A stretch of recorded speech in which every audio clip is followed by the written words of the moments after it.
there is tendency for them to elbow and all that.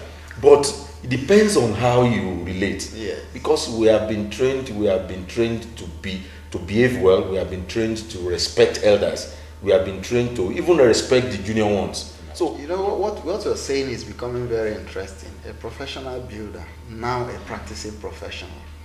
And I'm wondering how you've been coping, given the fact that Ogun State is a very peculiar one, like you rightly said.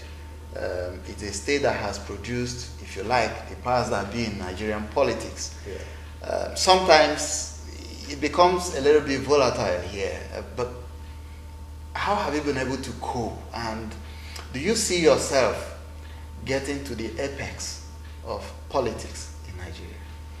Well, first of all, let me answer the last part. The apex of politics, there are 4 ways to participate in politics.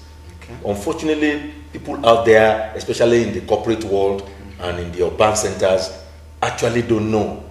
First of all, there is one level. You either participate in politics and governance by offering yourself to be elected. Okay. And there are only 7 posts to be contested for in the whole country. I don't know whether you are aware. 7 posts. At the local government level, there is the councillor. There are the same local, there is the chairman, there is House of Assembly, there is House of Rep, there is Senator, there is the governor and the president. Yeah. So therefore, at any point in time, if you have a vision and an aspiration that you need to be a council chairman, you have to work on it and see exactly how do I go about it? Which party do I join? Which party can give me that victory that I want? Because don't forget, there are parties and there are parties.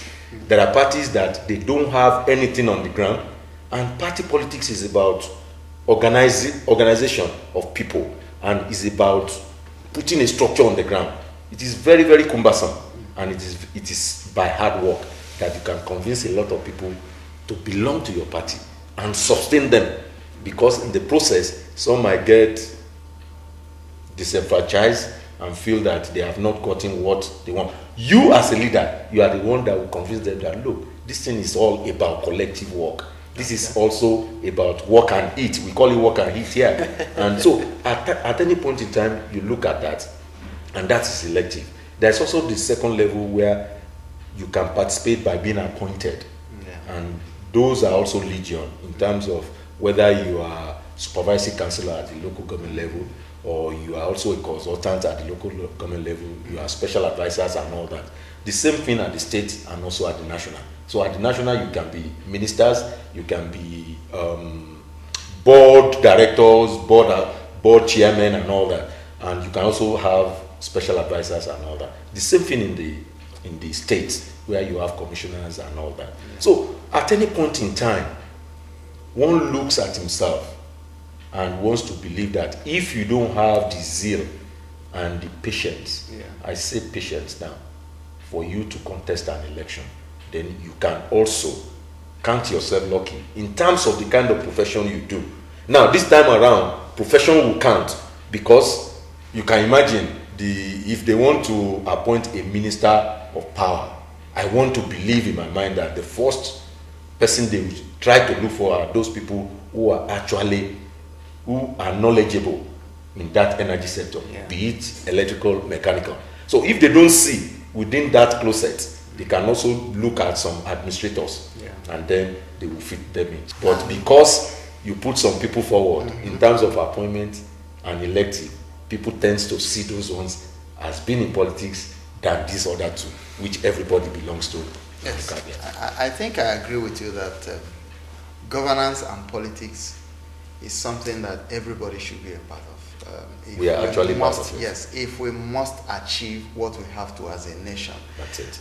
But what would you advise? What advice do you have for the young ones out there who are watching you, who are in school, who aspire to be like you?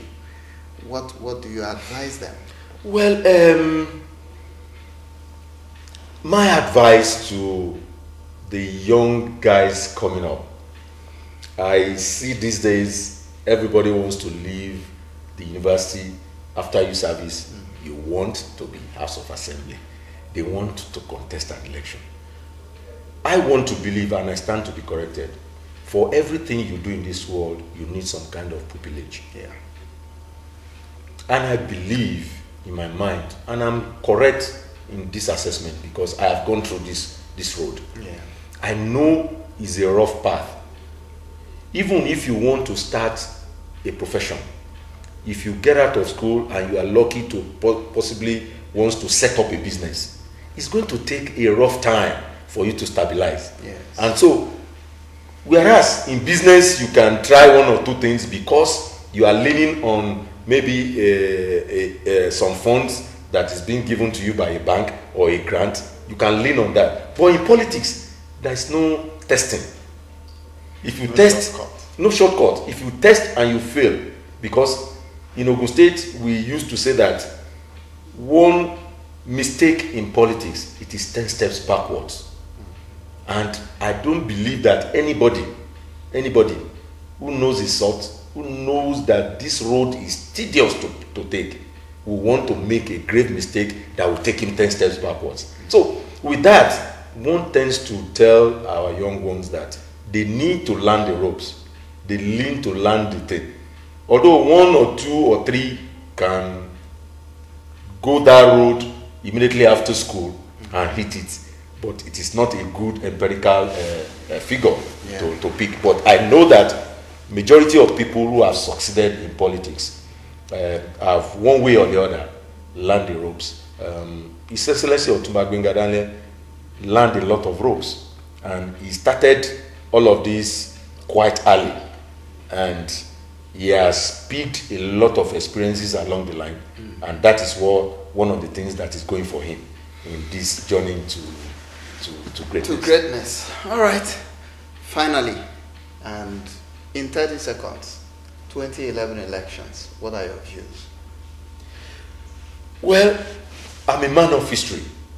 I always go back to history. In 2003, there was this similar outcry that the next election is going to be bloody. The next election is going to be terrible. The next election is going to be this and that. We did that election. It was all true. The Nigerian made it to 2003, May 29. Deadline 2007, it was the same outcry.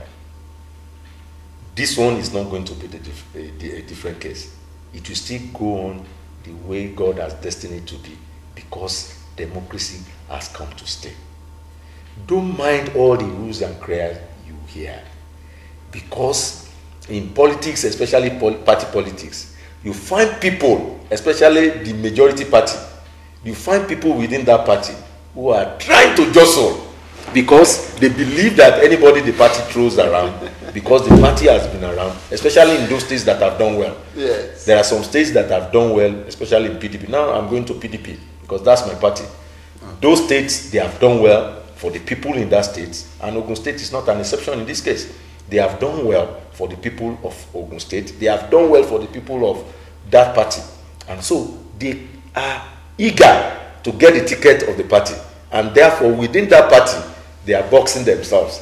And you will find out that at the end of the primaries, everybody will realize that, well, this is the winner, let's go.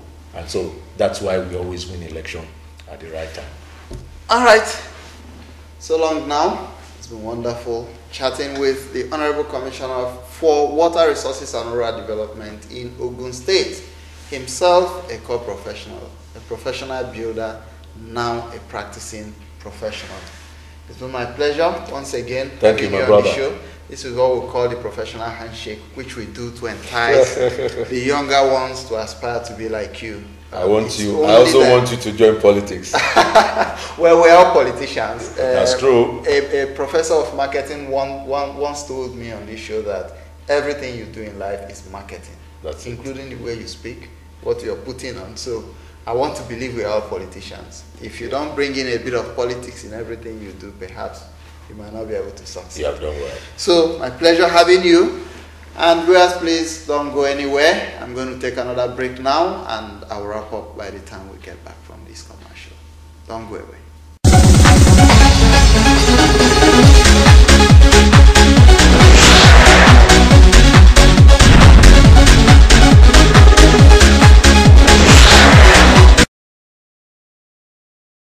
Alright viewers, I'm afraid that's the much we can take on the show today, Chat to the Professional. Next week is another date, but you must agree with me that Akogun Kola Onadipe. I'll take it again. Alright viewers, that's the much we can take on the show today, Chat to the Professional. Next week is another date, but you must agree with me that Akogun Kola Onadipe, who is the Honorable Commissioner in charge of Water Resources and Rural Development in Ogun State, has done justice to what I think he knows how best to do.